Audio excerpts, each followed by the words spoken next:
Aujourd'hui, comment gérer un boss manipulateur puissant avec le livre de Paul-Antoine Martin, qui est un ingénieur qui a écrit Le Clan des Seigneurs.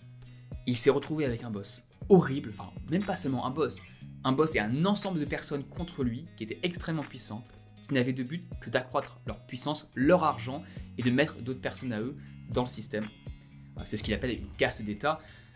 Mais surtout ce qui est important dans cette vidéo, c'est que on va prendre le meilleur de ce livre et je vais vous rajouter l'expérience personnelle que j'ai pu avoir pour vous donner des clés si vous vous retrouvez face à quelqu'un de manipulateur, de puissant en face de vous, qui veut vraiment vous mettre des bâtons dans les roues ou faire que voilà, votre vie va devenir un enfer. Comment gérer ces personnes-là le mieux possible. Je pense que c'est particulièrement important pour sa carrière professionnelle, pour réussir dans sa vie professionnelle, de lire ce type de livre, en tout cas d'en avoir le résumé, les éléments les plus importants, pour 3 raisons. La première, c'est que si tu arrives à comprendre, te mettre à la place des personnes au-dessus, des manipulateurs, avoir de l'empathie pour eux, ça te permet non pas de les pardonner, parce que ça va te servir à rien, mais de mieux comprendre et d'anticiper ce qu'ils veulent faire. Et donc, si tu l'anticipes, soit tu peux le prévenir et réduire à 0 les conséquences pour toi, soit tu peux réussir à bien te placer pour limiter au maximum les conséquences négatives. Que ce soit donc garder ton travail ou avoir moins de travail horrible à faire, de réussir à avoir un peu plus de contrôle sur ce que tu fais. La deuxième raison d'être au courant de ce type d'anecdotes et de vie, c'est que si tu es au courant des actions, des histoires, tu pourras voir en avance ce qui va se répéter. Et être capable de voir des choses dans ton travail et te dire « Ah oui, ça va mal finir, il faut que je m'en protège maintenant ». Et la troisième raison, c'est qu'il y a des dynamiques de pouvoir et des techniques de manipulation dont il faut être au courant. Alors, il y en a certaines que tu peux lire avec des livres sur la manipulation classique, comme Influence et Manipulation, et un autre que je te mettrai à l'écran, qui sont des gros classiques. Mais, par contre, il y en a qui sont vraiment bâtardes, et tu peux trouver, dans ce livre par exemple, il y en a 3-4, vraiment des pépites que je ne connaissais pas, et pourtant je m'intéresse au sujet pour justement m'en protéger et essayer d'avoir la meilleure carrière possible. Mais il y a 3-4 que je ne connaissais pas, et tu fais waouh.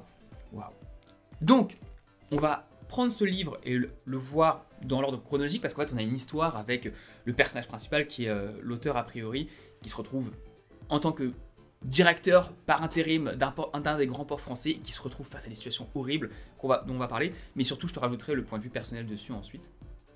Et pour ceux qui ne me connaissent pas, donc je m'appelle Thomas, je suis ingénieur, je connais un peu le milieu parce que j'ai intégré Centrale Supélec, d'abord Supélec à l'époque, puis ensuite Centrale Paris. Mais par contre, je viens d'un milieu modeste, d'un milieu, on va dire, classe moyenne, avec petit-fils d'immigrés, premier ingénieur de ma famille. Donc j'ai pas eu de cuillère d'argent dans la bouche quand j'étais petit. J'ai dû apprendre beaucoup de choses par moi-même, parfois à mes dépens, notamment les techniques de manipulation et les bâtardises qu'on peut te faire. Et j'aimerais juste t'éviter ça. Ce sera un peu une vidéo qui sera longue. C'est pour ça que l'introduction, je me permets de m'étendre un peu pour dire à quel point c'est important. Donc prends-toi un café, prends-toi un thé, ou bien va faire un footing. Peu importe l'occupation, tu peux être dans la voiture. C'est un peu une discussion qui se veut comme avec soit un grand frère si tu es jeune, soit comme avec un frère ou un très bon ami. On va parler vraiment de choses qui se passent dans la vie réelle et qu'on te dira pas à côté, qu'on va pas t'enseigner en cours, ou qu'on va pas te dire en entreprise parce que c'est contre l'entreprise de dire ce genre de choses. Donc on est parti et j'ai mon plan à droite, c'est pour ça que je regarde l'écran. On commence juste par présenter bien le livre. Paul-Antoine Martin, c'est aussi un centralien qui a écrit le livre qui s'appelle Le Clan des Seigneurs, Immersion dans une case d'État. Alors, tout de suite, je ne recommande pas le livre. Je ne recommande pas le livre, notamment si tu n'as pas trop le moral, parce que le livre est extrêmement négatif, extrêmement pessimiste par certains moments. C'est déprimant. J'ai avoué qu'il y a des passages que j'ai sautés tellement c'était déprimant. Mais il y a des pépites qui sont incroyables. Et pour ces pépites, ça vaut le coup de le lire. Donc, soit t'as super le moral, tu te sens solide. Bon vas-y, je te mettrai un lien en description si tu veux, un petit lien même affilié, comme ça sera tant mieux. Mais si tout est normal, ou que tu veux juste vivre ta vie, ou que tu veux avoir le meilleur, je vais te le faire dans cette vidéo, t'inquiète, on est parti. Donc t'as pas besoin de l'acheter, je te le recommande pas, même si Paul-Antoine Martin regarde cette vidéo, merci du travail, c'était un plaisir de vous lire, et c'est très courageux de votre part de l'avoir fait. Donc merci beaucoup pour cet ouvrage, et je trouve que l'auteur est admirable d'avoir écrit ce type de propos, puisqu'il se met, bon, il a 55 ans, donc il se met moins en danger dans sa carrière, mais c'est quand même pas, il peut se mettre quelques personnes à dos quand même. Donc merci beaucoup. On est parti, on va commencer dans l'ordre, avec les premières anecdotes de dynamique de pouvoir que tu peux rencontrer dans ta vie professionnelle à un moment donné, notamment quand tu montes. Donc, le personnage principal, ou en tout cas le protagoniste principal, il s'appelle Coulange, Et Coulanges est un ingénieur avec quelques dizaines d'années d'expérience qui va se retrouver, à un moment donné, promu directeur par intérim de l'un des grands ports français. Qu'est-ce qui semble se passer à ce moment-là? L'ancien directeur était un des membres du corps, donc l'auteur va s'attaquer notamment au corps qui comprend l'ENA et le corps des mines et des ponts après Polytechnique. Certains diraient qu'il y a HEC dedans aussi en plus, ou potentiellement Sciences Po, bref. Lui, il va appeler ça le corps, on va rester avec ça. Et ce poste-là est censé être réservé à une personne du corps, c'est-à-dire que si tu n'as pas fait cette école, tu ne peux pas avoir ce poste-là. Et Coulanges n'a pas fait cette école, mais il faut nommer quelqu'un avant que l'autre personne soit disponible, donc on le met là, on se dit, bon, il va pas faire trop de vagues, let's go. Et à ce moment-là, il va se retrouver convié à des réunions qui ont lieu une fois par mois avec tous les directeurs des ports français. Il y va, et sa première réunion, il est extrêmement excité, il se dit, ah oui, enfin, ça y est, mon heure de gloire, je vais pouvoir rencontrer des personnes qui sont aussi intelligentes, brillantes, qui sont l'élite de la nation, et qui dirigent l'économie française en partie, hein, celle des ports en tout cas, donc par là d'où viennent tous les biens. Qu'est-ce qu'il peut bien se dire de ces réunions? J'ai un privilège incroyable d'y aller. Et énorme déception, il arrive dans la réunion, elle ne sert à rien, grosso modo.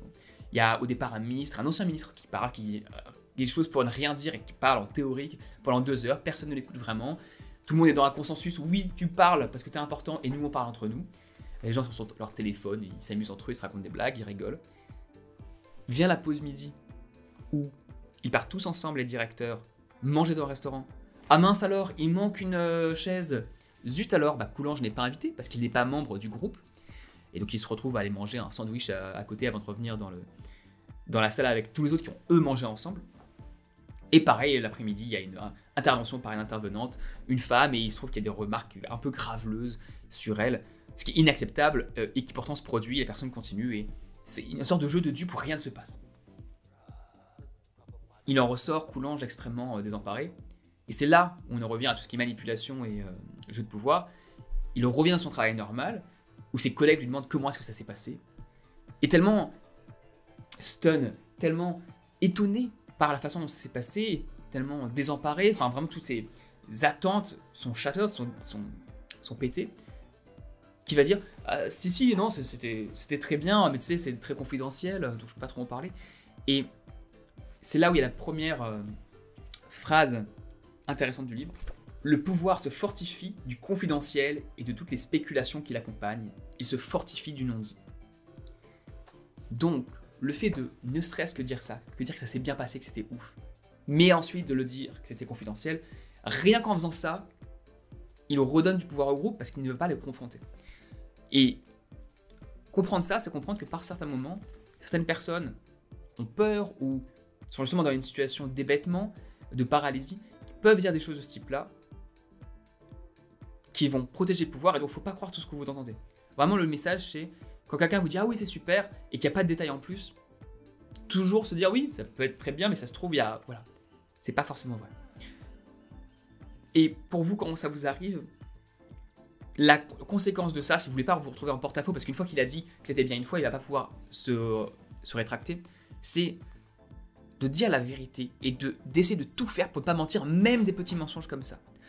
Dans ce cas-là, par exemple, au lieu de dire « Ah oui, c'était super, mais je ne peux pas en parler », tu peux dire « C'était intéressant, différent de mes attentes », parce que c'était le cas, mais je ne peux pas en parler. Comme tu t'imagines, on a abordé plusieurs sujets confidentiels. Voilà. Ou bien tu peux même, là ce serait même dire quelque chose de faux, parce qu'ils n'ont pas abordé des sujets confidentiels, mais tu pourrais dire c'est confidentiel, je ne peux pas en parler, mais c'était vraiment différent de ce à quoi je m'attendais. Et tu es fort, tu n'as pas à dire ce qui est différent si tu n'as pas envie de le dire.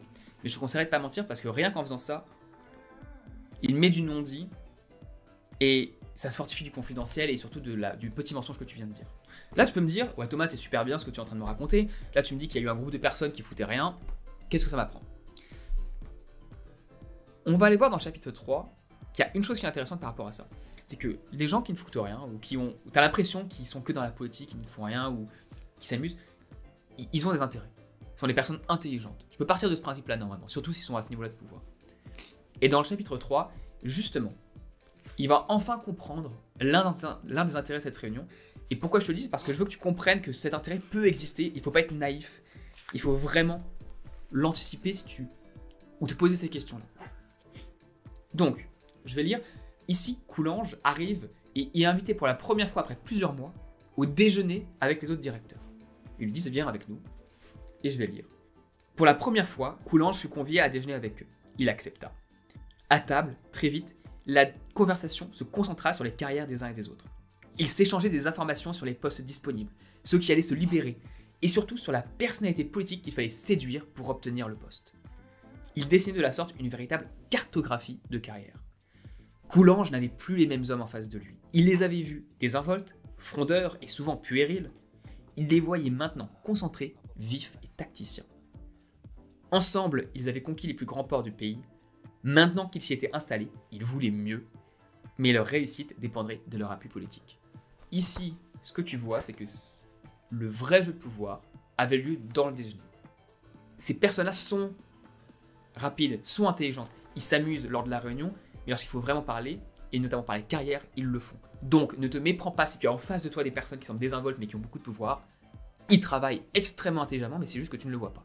Donc, ne va pas faire un aveu, ne va pas les sous-estimer. Surtout, c'est extrêmement important, tu vas te faire avoir sinon. Chapitre 4, un exemple de magouille qui existe et sur laquelle il s'est fait avoir une magouille pour les frais de déplacement. Il apprend lors de ses déjeuners que pour gagner plus d'argent, pour plus se faire rembourser, les directeurs des ports ont une magouille, c'est qu'ils vont visiter 3 à 4 ports d'affilée dans la même région et à chaque fois ils vont envoyer une note de frais avec pour origine Paris. Comme ça, ils vont se faire rembourser les frais kilométriques de Paris au port. Ils font ça pour les 3 ou 4 ports. Et pour s'assurer sa loyauté, les directeurs des ports l'appellent de temps en temps en dernière minute, arrivent, font une visite de 1 heure, parlent d'un sujet, peu importe lequel. Plus le sujet est consensuel et moins important, mieux c'est, comme ça ils n'ont pas à travailler. Ils parlent 1 heure et ensuite ils envoient une note de frais qui vient de Paris. Et lui, pour ne pas se tirer une balle, pour ne pas se faire d'ennemis, il les signe et il se met dans le coup lui-même, où il sait ce qu'ils sont en train de faire. Mais, comme il le dit, sa faiblesse venait de dire sa soumission à un membre du corps, parce qu'il ne connaissait pas sa capacité de nuisance. Est-ce que c'était la meilleure chose à faire?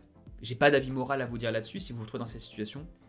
Mais il est vrai, il est compréhensible que par manque de courage, ou en tout cas par volonté de préservation de soi-même, de sa carrière, il était plus intéressant pour Coulanges de ne rien dire, de signer cette note de frais, puisqu'il n'est pas censé savoir que l'autre personne allait voir de le port, plutôt que de se le mettre à dos et de risquer de se mettre tout le groupe contre lui. Et voilà, donc ça c'est une leçon réelle dans la vie personnelle que tu peux avoir. Est-ce que tu veux vraiment te mettre à dos 20 personnes pour une note de frais qui ne t'impacte pas? C'est malheureusement le calcul que se font beaucoup de personnes de l'administration et des situations que tu vas voir. Ça peut te donner un éclairage sur certaines personnes qui, elles, ne sont pas au pouvoir mais qui sont compliant, qui vont avec.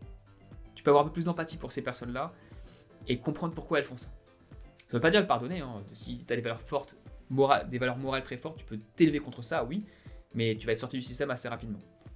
Donc c'est un compromis. Malheureusement, c'est la vie réelle. Mais on va voir dans la suite du livre d'autres techniques pour se prévenir le plus possible de ce genre de choses. Et il y a une note d'espoir à la fin, donc t'inquiète pas. On arrive au chapitre 5 et là, on a le boss manipulateur qui arrive, la personne puissante. Il y a un nouveau directeur qui est enfin nommé à la place de Coulanges. Et Coulanges va devoir l'assister. Première discussion par téléphone qui montre déjà le jeu de pouvoir, où Coulanges lui dit félicitations pour votre nomination, j'imagine que vous allez arriver rapidement, peut-être la semaine prochaine. Et le directeur lui dit, qui s'appelle Ursi, ce sera le nouveau second protagoniste de l'histoire, Ursi, le méchant. Ursi dit, eh bien non, justement, je vous comprends, mais il va nous falloir attendre encore un peu. Je compte prendre quelques semaines de vacances, et puis, vous savez, je n'ai jamais encore mis les pieds dans un port. Alors, je me suis dit que j'allais visiter quelques ports pour ma culture. Je connais très bien leurs directeurs, ils sont mes amis. J'en profiterai pour passer un peu de temps avec eux. Et voilà, là, dès leur premier contact, Ursi trouvait le moyen de lui signifier à Coulanges l'étendue de son réseau. Donc, premier jeu de pouvoir, première dynamique, première chose qu'on dit, c'est non, je vais te faire attendre 3 mois, tu vas continuer dans ton poste sans avoir les avantages, et aussi je connais tout le monde, donc fais gaffe à toi, grosso modo. Et ça arrive très souvent, enfin j'ai déjà vu arriver en entreprise, hein, ce type de personnes qui sous-entend qu'ils ont un énorme réseau, en faisant du name dropping, c'est-à-dire en nommant des personnes qu'ils connaissent, ou en le suggérant. Certains c'est vrai, d'autres c'est faux, mais tu peux pas savoir avant. Et donc pareil, c'est dangereux, et ils te mettent dans une situation où tu es inférieur. C'est très agréable, très très agréable. Comment s'en prévenir? Continuer à faire ce qu'on fait en étant solide et en marquant tout par écrit dans ce que tu fais et pas prendre de risques inutiles. Ça sert à rien de prendre des risques inutiles tant que tu sais pas à quoi tu as affaire. Une autre mention sur ce type de personnes qui sont manipulatrices et qui sont puissantes, c'est qu'ils ont tendance à toujours faire des événements pour se féliciter. Donc dès qu'il y a un projet qui est annoncé, qu'il y a quelque chose de bien qui va être fait, ils vont faire des grandes cérémonies, il va y avoir les préfets, les gens importants qui vont venir et se congratuler de ce qui va se passer. Tu peux le voir avec les annonces politiques et on va faire tel projet et on va déjà se féliciter avant même d'avoir commencé à travailler. Alors que quand tu es ingénieur, tu sais qu'il faut bosser quand même pour faire que le projet se réalise. Et l'auteur ici a un point de vue extrêmement négatif sur ce qui va se passer. Je vais te le lire et je vais te donner ma perspective qui est étrangère, parce que je suis australien maintenant et je vis en Australie. En Australie, on a une façon de faire très différente. Et j'aimerais apporter un peu de nuance au point de vue potentiellement français là-dessus. Une fois de plus, Coulanges constata la propension qu'avaient ces hommes à se féliciter. Il y avait une curieuse indécence dans cette expression. Elle apportait un éclairage supplémentaire sur la psychologie de leurs auteurs. Si prompt à l'utiliser, à se féliciter, il révélait qu'ils n'étaient pas en mesure d'en mesurer l'énormité. Par cette capacité à s'identifier publiquement comme l'origine ou la cause de tout ce qui advenait positivement, quel que soit d'ailleurs leur degré d'implication, ils se présentaient comme les nouveaux démiurges de notre époque, s'auto-congratulant de leur création. Se suffisant à eux-mêmes, ils n'avaient pas besoin d'attendre l'avis de quiconque, puisqu'ils savaient. Ici, l'auteur a une vision de la félicitation extrêmement idéaliste, on ne peut féliciter quelqu'un que lorsque vraiment il est au summum de ce qu'il a fait. Personnellement, je ne suis pas d'accord. En Australie, on a des politiques de féliciter les personnes sur tout ce qu'ils font. Depuis le départ, quand tu es enfant, on te félicite même quand ça va pas très bien, on dit bah écoute, tu peux faire mieux sur tel et tel point. C'est une éducation beaucoup plus positive. Et certains pourraient dire qu'elle dévalorise la félicitation, d'autres qu'elle permet de la mettre et de la démocratiser. Et ça permet aussi potentiellement de ne pas en laisser le monopole aux personnes qui manipulent, puisque eux ne s'en privent pas. Donc, ce que je conseille d'un point de vue étranger, c'est quand même de féliciter beaucoup plus régulièrement et de ne pas hésiter lorsqu'il y a des petites victoires à les fêter, puisque ça peut mettre du baume au cœur à beaucoup de personnes et c'est une manière de féliciter les personnes. Il n'empêche, en effet, les félicitations, l'autopromotion est un outil très utilisé puisqu'il permet de faire bien voir et donc les gens qui manipulent ont tendance à faire souvent ce type de choses pour bien se mettre. Et quand tu es avec plusieurs manipulateurs, ils vont le faire ensemble. Et donc tu vas avoir des gens qui vont dire « Ah, celui-là a fait tel job qui était trop bien, celui-là a fait tel job qui était trop bien », alors qu'en fait ils font rien. Ça arrive. La meilleure manière de s'en protéger, c'est de ne pas être dupe de ce qui se passe. C'est un jeu de dupes. De continuer à bosser soi-même en faisant des projets qui marchent réellement. Et surtout ne pas attendre et proposer les félicitations de ces projets qui eux sont vraiment utiles pour que les gens sachent que vous travaillez et surtout pour que ce qui est vraiment utile soit mis en avant. Voilà, dernière anecdote de ce chapitre, notamment sur le fait que le projet qui justement a été mis en avant était censé amener 200 jobs dans la région, 200 boulots, alors qu'en fait il va n'en amener que 11. Et s'il y a une chose qui est importante là-dedans, c'est méfiez-vous des estimations. Lorsque vous voyez dans la presse, un projet va apporter 200 boulots, la personne qui a écrit l'article, c'est un journaliste, qui a repris un communiqué de presse, le communiqué de presse a été écrit par des personnes qui ont intérêt à ce que le projet soit bien mis en valeur. Et eux, leur intérêt, c'est qu'il y ait le plus de jobs possible pour le moins de coûts possible. Donc, ils vont toujours avoir tendance à sous-estimer le coût et à surestimer les outcomes, les deliverables, ce qui va en sortir. Donc, faites toujours très attention à ce que vous lisez et partez du principe que, voilà, qui c'est qui a donné cette information, quels sont leurs intérêts et donc, comment est-ce que je peux changer, adapter les nombres pour que ça soit plus proche de la réalité et que je sache à quoi m'attendre. 6e chapitre, et là, on arrive dans un endroit hyper important. La mentalité de la personne manipulateur est puissante. Ce chapitre, c'est l'un de ceux qui m'a fait vouloir faire cette vidéo. Parce que les passages suivants sont vraiment intéressants. En fait, ils te permettent d'avoir une perspective sur ce que peut penser une de ces personnes-là. Et encore une fois, comme je l'ai dit au tout début, c'est important parce que si tu comprends comment ils pensent, tu peux plus facilement leur parler, plus facilement les anticiper et plus facilement te protéger. Donc, Ursi, le méchant de l'histoire. Qui c'est? Lors d'une discussion non officielle, Coulanges avait eu la réponse. C'est le dernier copain qu'il nous fallait caser. J'espère que tu ne nous en voudras pas trop. Comprendre, il n'a pas de compétences et il sert à rien, mais c'est juste que c'est un pote de promotion, typiquement de Lena, qui a été placé par ses potes qui eux étaient puissants. Bon, très bien, super, ça ne donne pas envie. Et voici ce que pensait Ursi lorsqu'il a été nommé ainsi. Une onde de plaisir le parcourut de la tête aux pieds. Être là, dans ce bureau si convoité, et pouvoir se dire « Enfin, c'est pour moi, c'est mon tour !» Il y avait quelque chose de jouissif à ne plus avoir de compte à rendre à qui que ce soit. Depuis des années, il attendait le moment où il serait le maître, ne rapportant à personne et libre du pouvoir que son diplôme lui promettait. Il s'était entraîné pendant des années à apparaître le plus lisse possible, ne laissant aucune prise à l'émotion au point de ne plus en avoir, pour donner l'image d'un homme maître de lui-même. Il sourit et alla s'asseoir derrière son bureau. Il pouvait être fier désormais. Nommé par décret présidentiel. Oui, je suis nommé par décret présidentiel. Enfin, la lumière, mon heure est venue. Ursi pensait comme un héritier de ses riches familles, attendant avec impatience le jour où il prendrait possession d'une part de l'héritage qu'il estimait lui revenir de droit.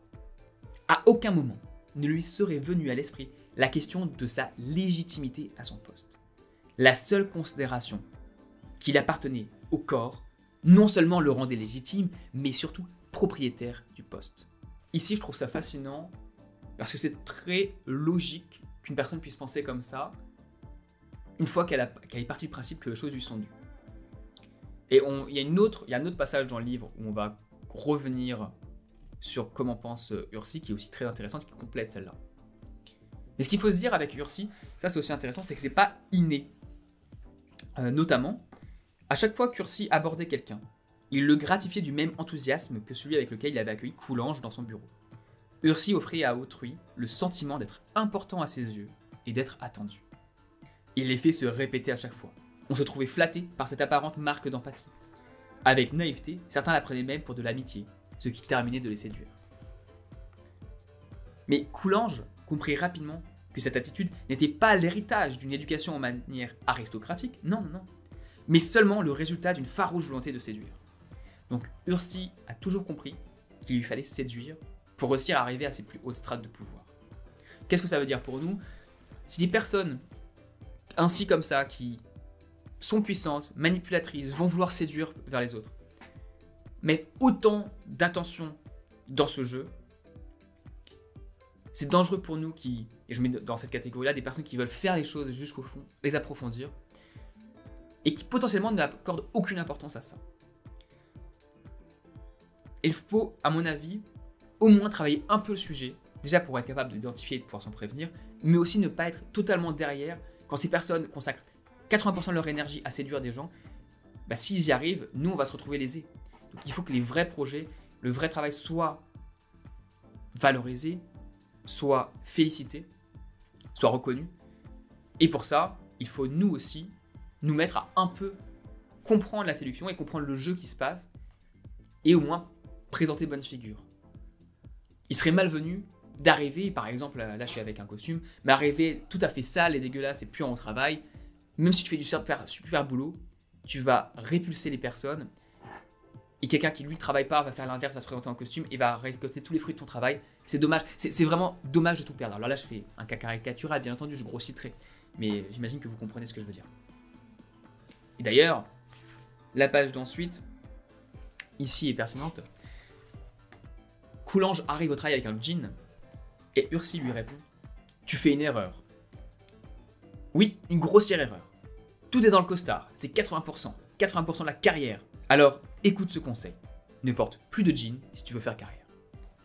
Et ici, y a du vrai, bon alors il y a du faux, hein, regarde, je porte un jean, hein, voilà. Je vais pas faire carrière, c'est ce qu'on peut se dire.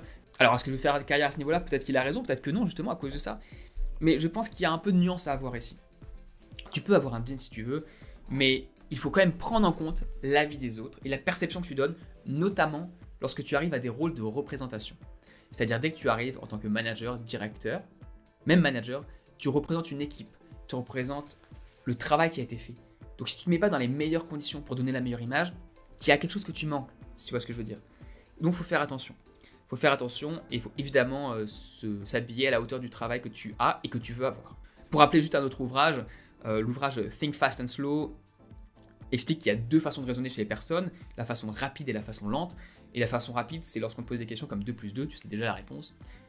Et cet état d'esprit rapide, c'est aussi ce qui fait les premières impressions. Donc tu veux l'utiliser au maximum. Si quelqu'un se fait une image de toi en 5 secondes, il faut qu'elle soit bonne et donc tu te mets en costard.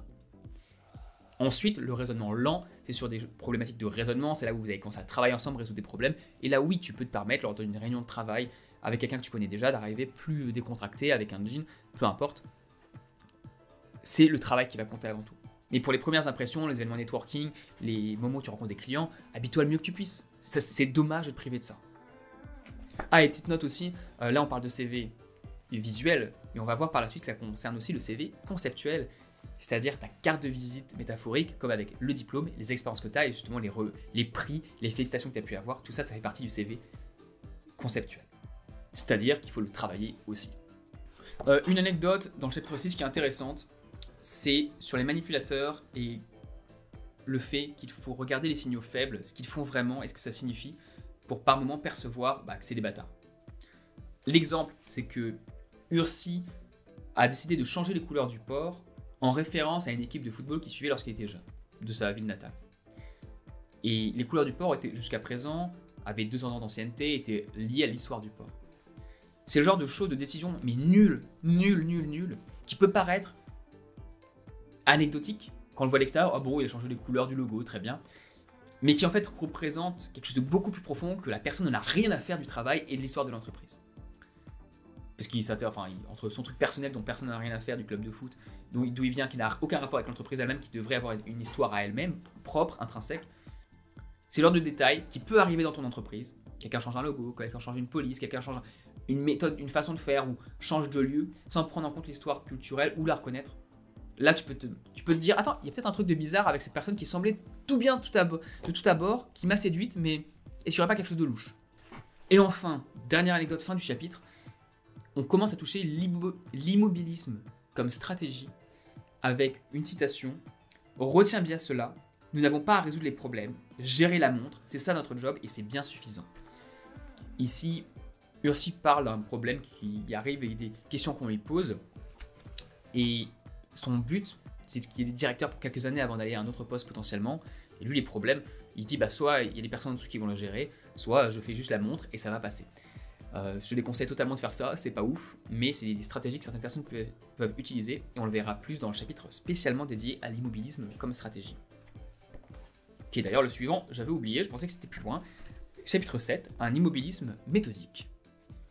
On va commencer par ça, et on reviendra ensuite sur un point extrêmement important en termes de networking, de réseautage pour toi dans ta carrière.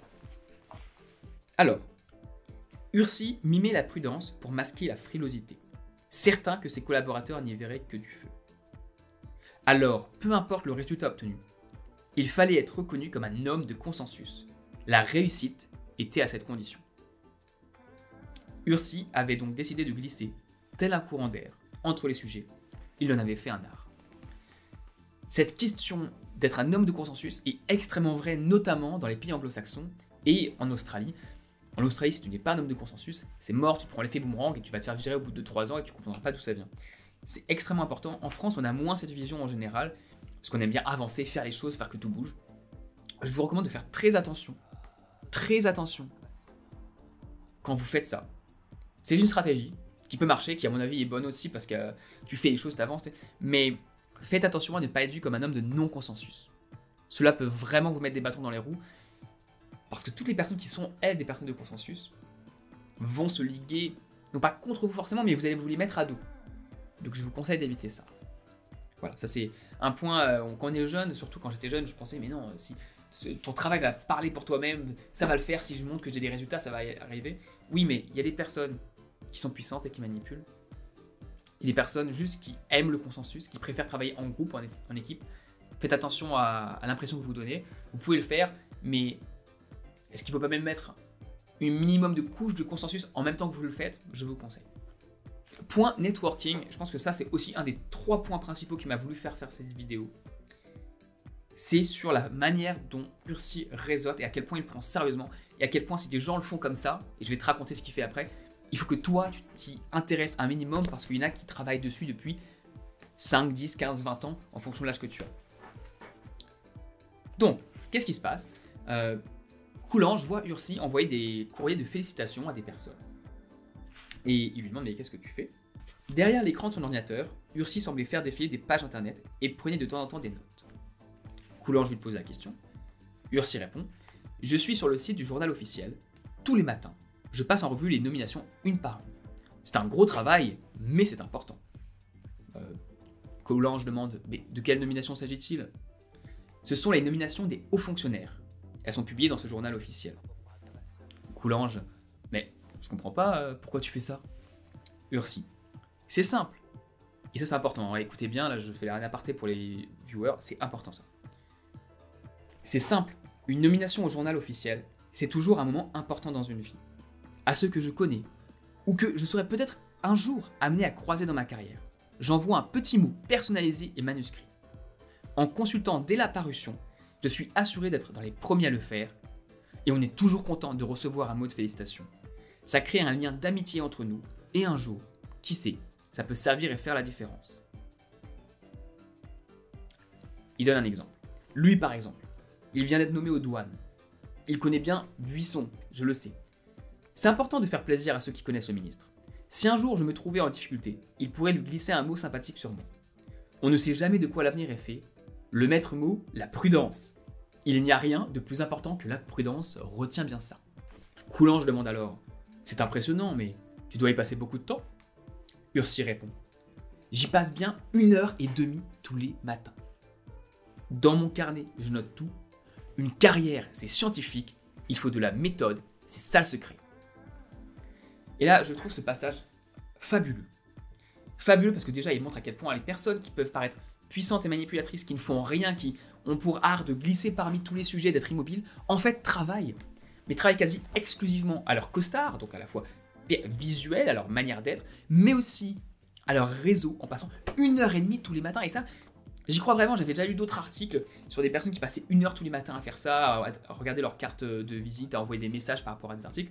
J'ai fait ça à un moment donné quand je cherchais un travail, tous les matins, et même dans mes premiers boulots, j'envoyais pendant une demi-heure, je regardais des articles et j'envoyais des articles aux personnes à qui ça pouvait intéresser dans mon réseau. Et des personnes font ça méthodiquement pendant 5, 10, 15, 20, 30 ans. Donc si tu ne le fais pas un minimum, si tu ne te poses pas cette question, est-ce que toutes les semaines, je fais quelque chose qui va aider mon réseau plus tard, bah, tu te mets en désavantage par rapport à ces personnes-là. Et c'est dommage, surtout si comme moi, et comme ceux qui regardent cette vidéo, tu es quelqu'un qui bosse, qui veut t'améliorer, qui aime les choses qui sont bien faites, toi, tu es optimiste par rapport à ça. Et bah c'est à nous de faire aussi cet effort-là pour que justement le travail qu'on fasse puisse être le mieux et qu'on puisse être la personne qui va aller faire la différence au lieu d'être immobile comme certaines personnes qui se planquent. Troisième passage maintenant, le plus important de ce livre, à mon avis, qui rejoint le premier sur la personnalité psychologique des personnes comme Ursi.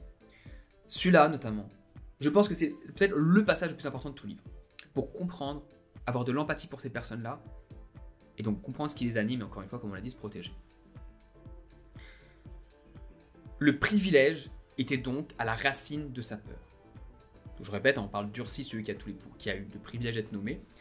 Le privilège était donc à la racine de sa peur. Quand on a tout sans avoir eu à le gagner, quand on vit sans risque, quand, enfin, on est convaincu d'être de l'élite, il est inenvisageable d'imaginer perdre quoi que ce soit. Tout simplement parce que l'on ne sait pas comment le regagner. Pour cette raison, malgré le pouvoir et l'impunité que son poste lui offrait, curieusement, Ursi s'imaginait en précarité. Il craignait la décision. Pire, il laborait. La part de risque dans toute décision le faisait reculer ou, au mieux, patienter et gagner du temps. Ce que l'on voit ici, et je trouve ce passage vraiment magnifique et je vous incite à le revoir si vous voulez le réécouter justement et le renforcer, c'est que le privilège était donc à la racine de sa peur et la peur de tout perdre, et vu qu'il n'a passé que toute sa carrière qu'au jeu de manipulation, qu'au fait de réseauter avec les bonnes personnes pour être au bon endroit, puis être d'ailleurs en l'immobilisme, il ne fait rien, il ne produit rien. Il n'est pas capable, il n'a pas de force, il n'est pas si bon que tout le monde va le reconnaître. Non, c'est l'inverse de ça.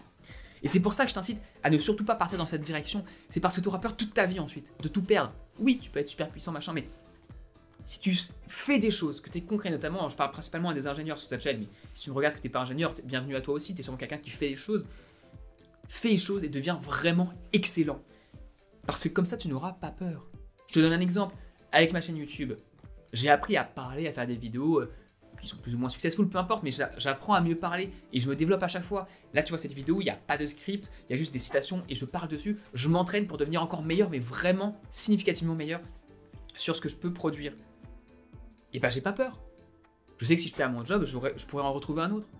Alors, on a de la chance, hein, le marché de l'ingénieur, du travail est bon, mais c'est la même chose pour des amis à moi qui sont artisans, qui sont à un excellent niveau de travail dans l'artisanat, ou une autre personne qui est dans la restauration qui gère des personnes à placer pour faire des gigs tous les soirs. il est excellent dans son domaine. Il sait qu'il pourra retrouver un travail parce qu'il est bon. Il fait pas semblant. Donc je t'incite vraiment à la fois à faire vraiment du travail et à développer tes expertises et ton skill pour être tranquille pour le reste de ta vie. Et en même temps, à comprendre que ces personnes-là ont peur. Et la peur, c'est l'un des 3 piliers de toute action humaine. Pour rappel, hein, c'est la douleur, la peur et le plaisir. Et la peur, c'est le deuxième, par ordre d'importance. Donc ces personnes-là vont tout faire pour éviter ça. Ça va être, j'allais dire guttural, je ne sais pas si c'est un vrai mot en français, mais ça va être primaire, primal.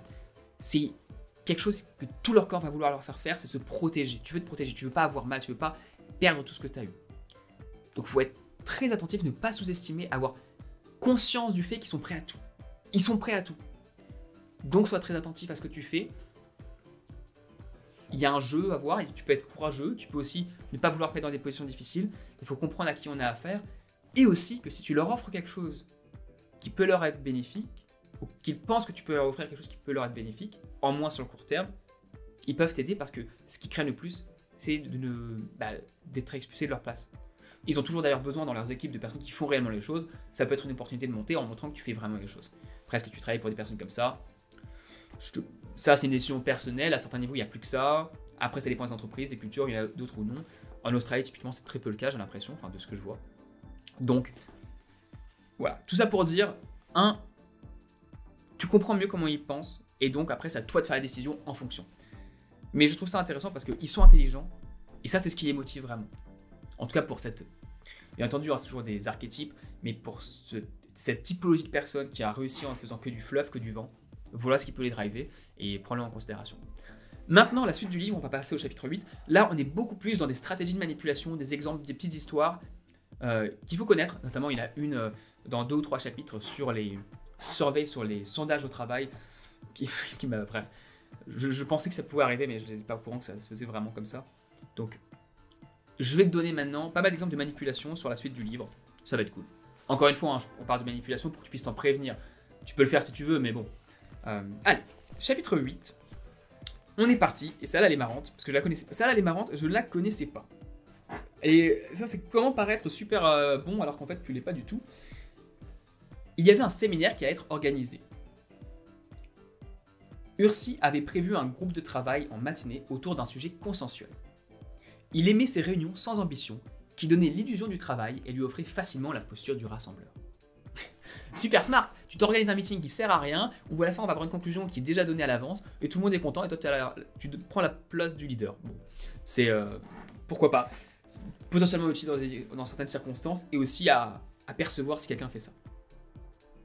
Maintenant, une formulation, encore de la manipulation, mais quand tu veux acknowledge, quand tu veux reconnaître que quelqu'un dit quelque chose d'intéressant, mais que tu sais pas vraiment quoi dire parce que c'était vraiment un truc de bâtard par exemple, ou peu importe, tu as une phrase, je te la lis.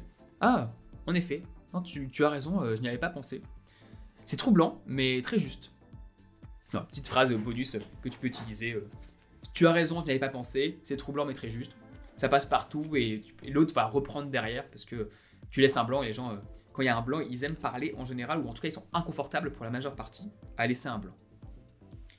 Maintenant, petit passage intéressant sur les marionnettes, c'est-à-dire pourquoi est-ce que les gens puissants et qui sont justement aussi manipulateurs peuvent avoir envie d'avoir des marionnettes et comment ils les sélectionnent et comment ça se passe.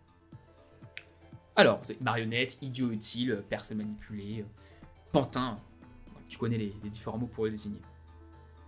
On a donc Pluchon, un nouveau personnage qui va jouer ce rôle-là. Pluchon était de ces hommes dont l'immaturité les portait à s'imaginer inestimables. Point intéressant ici, Ursi a ce qu'il appelle l'optimisme des lâches. L'optimisme des lâches. Pourquoi ? Parce qu'il avait l'optimisme de ceux qui savaient qu'il existait toujours d'autres hommes qui empoigneraient les situations difficiles à leur place, prendraient les coups à leur place et leur donneraient l'opportunité, au final, de profiter de la situation créée à leur place. Donc quand ton manager a l'optimisme des lâches, oui, pour faire le travail pour lui parce que tu en as besoin pour garder ton boulot, attention à pas te prendre des coups à sa place. Ça, c'est hyper important et on va voir la suite, il va le faire. Donc, on continue à parler du point de vue d'Ursi sur Pluchon, l'idiot utile. Ce cadre inutile, superficiel et inoffensif avait attiré l'attention d'Ursi depuis que celui-ci l'observait s'enivrer de l'illusion de sa propre importance.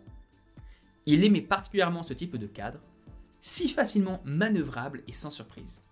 Il s'en servirait, tout en étant suffisamment lucide pour lui accorder une confiance limitée.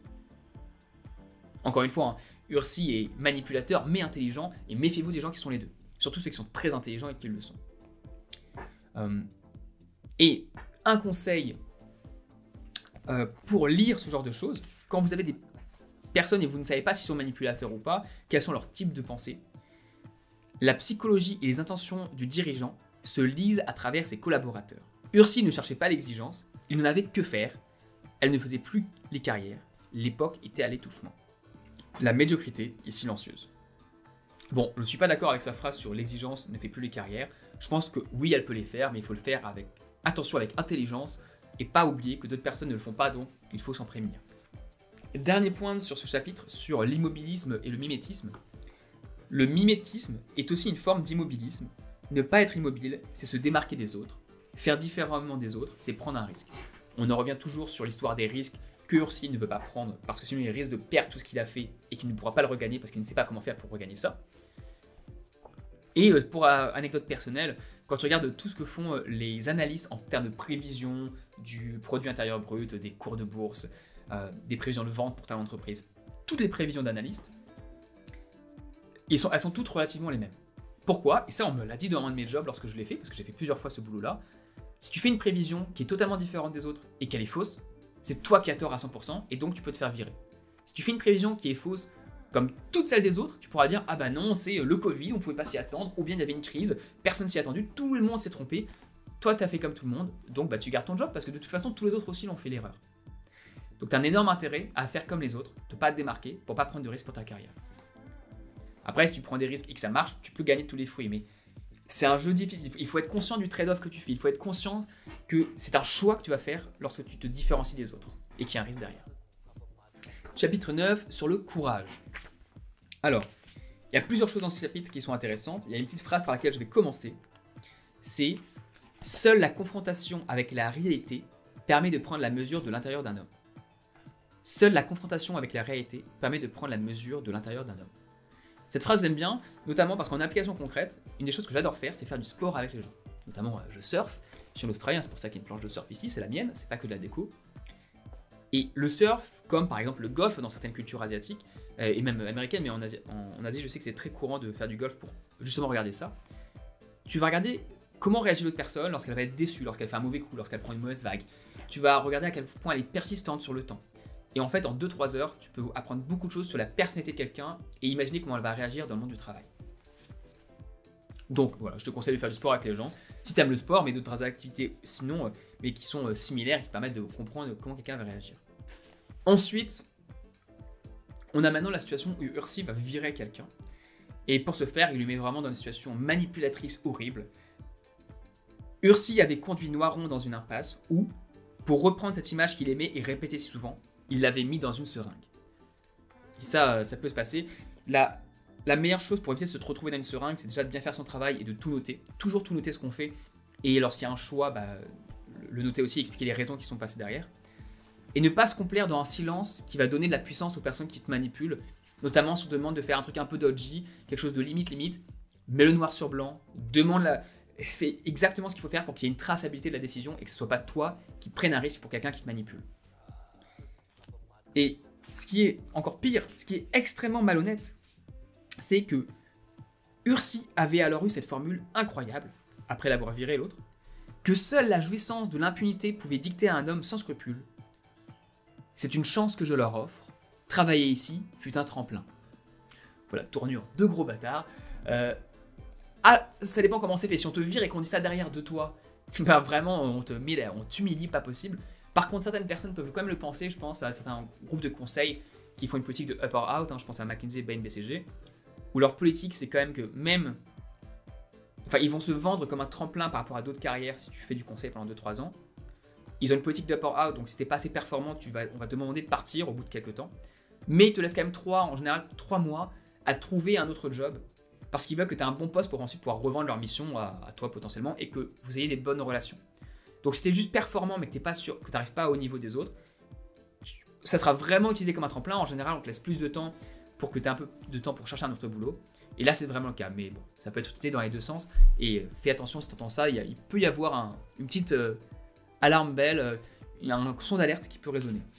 Chapitre 10 qui s'appelle le manipulateur, et il y a une anecdote incroyable qui s'applique aussi dans l'entreprise, parce que je l'ai vécu plusieurs fois, qui est folle. Donc on va parler de ça, la manipulation, sur notamment les sondages RH. C'est-à-dire, imagine, tu es en entreprise et on va te dire, est-ce que tu peux remplir ce questionnaire pour savoir ce qui va pas dans l'entreprise pour qu'on puisse le corriger. Il y a un rapport qui doit être fait dans l'entreprise et Ursi demande d'avoir le rapport avant diffusion. Et il n'en fut pas satisfait. L'analyse ne correspondait pas à la sienne. Il reprit donc l'écriture du rapport, gomma les revendications, atténua les expressions de malaise, retira quelques verbatims, ajouta une critique violente contre une cadre pour l'humilier, et introduit des points positifs et reformula les propositions. Enfin, il eut l'idée d'ajouter une phrase. Il dut la placer au chausse-pied au milieu d'un paragraphe, puisque personne n'en avait parlé. Il écrivit « L'enquête a montré que le directeur est unanimement apprécié par le personnel. » Alors là, il a totalement changé les résultats de l'enquête, ce qui peut arriver, hein. Si tu as quelqu'un de vraiment manipulateur, il n'y a aucune raison qu'il ne le fasse pas. Donc fais très attention aux résultats des sondages qui, ça se trouve, ont été manipulés entre le moment où il y a eu ce que tu as dit toi et ce qui a été donné. Aussi fais attention, hein, c'est jamais anonyme, c'est totalement du bullshit quand on te dit le sondage anonyme, pas du tout. Hein. Ils savent exactement qui a écrit quoi, donc fais très attention à ce que tu écris dedans. Sois très, très stratégique, tu commences à mettre des insultes, t'es bon pour te faire virer, vraiment fais gaffe. Ça, conseil perso, voilà. Mais ce qui est bâtard dans cette stratégie de manipulation, c'est qu'il y a eu deux effets pervers. Au-delà du fait juste que le rapport ne va pas dire ce qui a été dit par les employés, ce rapport eut l'effet escompté. D'une part, Ursi envoya les salariés plancher sur des propositions qu'il avait lui-même préparées, anticipant déjà où elles mèneraient. D'autre part, ceux qui avaient exprimé le malaise se trouvèrent isolés parmi le personnel. Ils eurent l'impression d'avoir été trahis par les autres et ne s'exprimèrent plus. Bon, donc voilà, un truc de manipulateur extrêmement pervers, mais ça a marché. Et ben, à éviter, il y a juste anticiper que si les résultats d'un sondage ne correspondent pas à la réalité, il y a peut-être quelqu'un qui a fait de la manipulation au milieu. Voilà. Chapitre 11, il y a une phrase ici qui est intéressante. C'est lorsque Ursi parle avec des collaborateurs qui les manipulent, de temps en temps il rigole et dit « Si l'un de vous le répète, je nierai fermement et je l'attaquerai en diffamation. » Et tout le monde rigole sur le ton de l'humour. C'est extrêmement dangereux parce qu'en fait ça met une pression psychologique. Moi ça m'est déjà arrivé qu'on me fasse une remarque un peu de ce type-là. La stratégie que je recommande personnellement, c'est d'arrêter tout de suite le truc. Et il faut être extrêmement dur pour pas que ça se reproduise. On peut toujours le faire sur le ton de l'humour, mais ne pas laisser cette phrase-là, cette répétition s'instaurer. Par exemple, oula, non, c'est pas du tout. Hein. Jamais tu fais ça, mec, ça c'est pas du tout clean. Mais je comprends ce que tu veux dire, on en rigole. Mais ce genre de phrase, c'est pas ouf. Enfin, tu peux essayer de le mettre avec parcimonie et le dire différemment, mais il y a quelque chose à faire à ce niveau-là, il faut pas se laisser avoir. Chapitre 12, on arrive quasiment à la fin, et d'ailleurs, je te remercie d'être toujours là. Et je te mets que les meilleures pépites pour la fin. Les meilleures. Donc, chapitre 12. Ici, Ursi, on lui demande de faire un document stratégique. Il est forcé à faire une proposition de stratégie pour le port. Et la chose étant, allez, on va lire ce passage parce que ça, c'est quelque chose pareil. C'est extrêmement vrai dans toutes les entreprises. Ça va te parler, on parle de conseils en strat et de rapports dirigés par des consultants. Ursi dut produire un rapport stratégique. Conscient de son absence de vision, il ne pouvait pas prendre le risque de l'exposer aux yeux de tous par un document indigent. Il décida de sous-traiter l'élaboration de sa stratégie à un cabinet de conseil sous prétexte d'un agenda surchargé. Voilà, grosse strat de manipulation, qui marche, qui s'applique partout. Je vois très bien dans une entreprise dans laquelle j'ai travaillé, une personne qui avait une équipe de 1 ou 2 personnes qui était nulle. Vraiment, elle était nulle. Par contre, elle faisait que dépenser l'argent de la boîte en consultant pour faire des projets pour elle et pour donc son équipe. Et elle prétextait toujours d'avoir pas assez de personnes, mais ne recruter personne pour pouvoir embaucher des consultants. Elle avait des bons résultats parce qu'elle utilisait beaucoup d'argent de la boîte pour faire ça. Et derrière, elle justifiait la mission suivante avec la mission d'avant. Bref, c'était grosse manipulation, ça arrive. C'est triste à voir, mais bon. Qu'est-ce que tu peux faire par rapport à ça, encore une fois? Déjà, l'utiliser pour soi aussi. C'est par moment, si tu as besoin de consultants pour une mission que tu n'as pas assez de ressources et que tu vois d'autres personnes le faire, n'hésite pas à le faire. Ou bien essayer de faire en sorte que les politiques se... Enfin bref, tu peux essayer de faire en sorte que les politiques se fassent pas ou d'influencer les directeurs, mais au bout du bout, si tu peux pas impacter quelque chose, essaie d'en prendre le meilleur. Peut-être de récupérer un peu des ressources pour dire que tu travailles aussi sur le projet et d'avoir certaines de ces ressources utilisées pour toi pour qu'elles soient vraiment utiles à quelque chose. Et voilà, on peut faire que ce qu'on peut faire. Ce qu'il faut, c'est toujours se concentrer sur ce sur quoi on a de l'impact et de l'influence. ce qui est autour, c'est triste, mais comprendre ce qui se passe te permet de mieux anticiper et potentiellement de mieux te placer ensuite. On finit sur le rapport pour encore voir jusqu'où il va dans la perversité de la manipulation. Lorsque la consultante termina son travail et remit sa proposition de stratégie à Ursi, celui-ci s'attacha à vérifier qu'elle comportait ce qu'il fallait d'écologie, d'éthique et de parité homme-femme. À vrai dire, il se moquait éperdument de tout cela, mais l'occasion était idéale pour s'affirmer en pleine résonance avec son temps. Il fallait aussi afficher des engagements forts, mais sur la période la plus longue possible. Bah oui, hein, si c'est sur des enjeux, si c'est sur des périodes de temps très longues, il n'a pas à les faire et ce sera pour son futur, pour son successeur justement, donc il n'a pas à s'en occuper. Donc très smart, c'est pour ça que tu vois beaucoup d'initiatives jusqu'à 2050 ou ce genre de choses où on repousse toujours l'échéance, bref. Tu vois de quoi je parle, j'imagine. Chapitre 13, un message d'espoir où Ursi veut faire passer un projet qui va être analysé par un autre cabinet. Et il va y avoir quelque chose qui va se passer, c'est là où on a un rôle à jouer, nous les personnes qui... Enfin, ceux qui sont jeunes, hein, si toi t'es jeune diplômé, si t'es jeune ou que t'es dans un monde et t'es professionnel, il faut faire les choses bien. Et ça peut bloquer les gens de ce type-là. Tu peux quand même bloquer des projets nuls et faire en sorte que les bons projets passent. L'analyse du dossier fut confiée à une subordonnée, une jeune femme courageuse et responsable, comme tant de jeunes ingénieurs de cette génération, conscients de la tâche immense que leur léguait la génération précédente. Sans surprise, elle releva qu'en l'état, le projet était de nature à porter une atteinte certaine à l'environnement. En conséquence, elle rédigea une note officielle et la fit signer par le directeur. Le projet n'obtiendrait pas l'autorisation pour l'entrée en travaux. Tu peux quand même impacter à ton niveau, et c'est ça qu'il faut faire, il faut être courageux et faire les choses, tout en réfléchissant à ce qui se passe autour. Dernier chapitre, et celui-là il est vachement intéressant, parce que c'est sur comment l'auteur se fait virer. Et comprendre ça, c'est comprendre comment l'éviter soi-même, comment s'en prévenir potentiellement, et encore une fois, un biais psychologique du patron, du boss, manipulateur et puissant. Alors, petite note à aparté, hein, je pense que c'est parce que justement il s'est fait virer à la fin, on sent quand même que le ton est très pessimiste dans le bouquin, et qu'il s'est pris beaucoup de coups, quoi. Il a avalé beaucoup de couleuvres, beaucoup d'ailleurs, au passage, hein. Mais voilà, on comprend un peu mieux d'où ça vient, hein, ce ton-là à partir de la fin. Alors,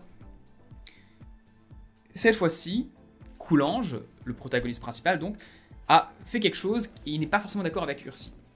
Et Ursi, confondant une fois de plus soumission et loyauté, comprit qu'il ne pouvait plus compter sur la loyauté de son collaborateur. Donc, et là, c'est là où il y a quelque chose que je veux vraiment que vous évitiez. Dès le lendemain, Ursi donna à Coulanges l'impression d'avoir oublié la discussion de la veille. Il afficha un ton jovial, comme à son habitude. Les semaines passèrent et Coulanges put imaginer que cette petite parenthèse n'avait pas entamé la confiance d'Ursi. Il pouvait donc prendre son temps pour rassembler les documents dont il avait encore besoin, et il gardait le choix. Les semaines passèrent et Coulanges put imaginer que cette petite parenthèse n'avait pas entamé la confiance d'Ursi. Énorme erreur, vraiment.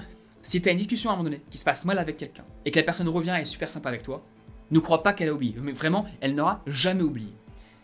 C'est très dangereux, très naïf de penser ça, très candide. Tu vas te faire avoir. Et donc il faut commencer à se protéger, commencer à être super béton parce que tu vas te faire avoir. Soit tu prends le taureau avec les cornes et que tu vas parler avec la personne et tu te rends compte que la personne en effet accepte tes excuses et bref que ça se règle. Moi j'ai eu une fois ça, même dans mon boulot actuel, hein, il m'arrive de faire des erreurs et donc je me suis fait avoir parce que j'ai pas vu un truc. Et la personne a priori ne m'en a pas voulu. En tout cas, m'en veut certainement, hein, et je me serai toute ma vie, on aura du mal à travailler ensemble dans le futur. Enfin, on pourra toujours très bien travailler ensemble parce qu'on a résolu le officiel, mais je sais que je peux lui faire aucune confiance à vie, vu comment elle a réagi. Mais je sais qu'elle ne va pas me mettre des bâtons dans les roues parce que j'ai cleané la situation et j'ai vérifié qu'elle n'avait rien dit à d'autres personnes clés dans l'organisation, ce qui n'a pas été le cas, donc j'ai pas dit ce qui s'était passé non plus, mais s'il y a quelque chose qui se dit, dis-le moi. Et a priori non. Mais par contre, je sais que pareil, je suis sur un siège éjectable et si je refais une bêtise avec cette personne-là, je me prendrai plein la gueule. Donc, tout ça pour dire, si quelque chose se passe mal, ne crois pas que si la personne revient et est contente, tout va bien. C'est pas du tout le cas. Vraiment, elle prépare ses coups et justement là, Ursi prépare ses coups pour pouvoir le virer ensuite.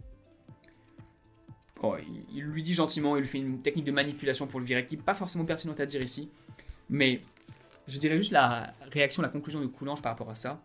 Coulanges avait eu la réponse à sa question. Jusqu'où peut aller cet homme pour se protéger et conserver son impunité? La réponse était claire, jusqu'à tuer. Bon, c'est un peu dramatique, je pense qu'il s'est fait avoir un peu à la fin, malheureusement pas comme un bleu, parce qu'il n'est pas bleu du tout, il a beaucoup manipulé, il a beaucoup navigué ces eaux-là troubles, mais il s'est fait avoir parce que penser que l'autre personne, qui est aussi manipulateur, aussi puissante, et avec un niveau de préservation de soi-même, de vouloir se protéger aussi fort, allez pouvoir l'excuser comme ça, c'était une erreur à mon avis. Voilà, il y a une phrase pour finir qui est vraiment bien, qui est vraiment positive. J'ai envie de vous la dire. Avant de vous la dire, juste merci d'avoir écouté la vidéo jusqu'au bout, c'était un essai. N'hésitez pas à me dire ce que vous en pensez parce que c'est la première fois que je fais une vidéo aussi longue sur un livre de cette manière-là. Dites-moi ce que vous en pensez. Il y a beaucoup moins de script que d'habitude. Et voilà, j'espère que ça vous a plu. Je vous mettrai à l'écran une autre vidéo super sympa d'un autre livre que j'ai analysé. Et je finis avec cette belle phrase du général de Gaulle qui est dans le livre à la fin que je vais incarner. Face au grand péril, le salut n'est que dans la grandeur.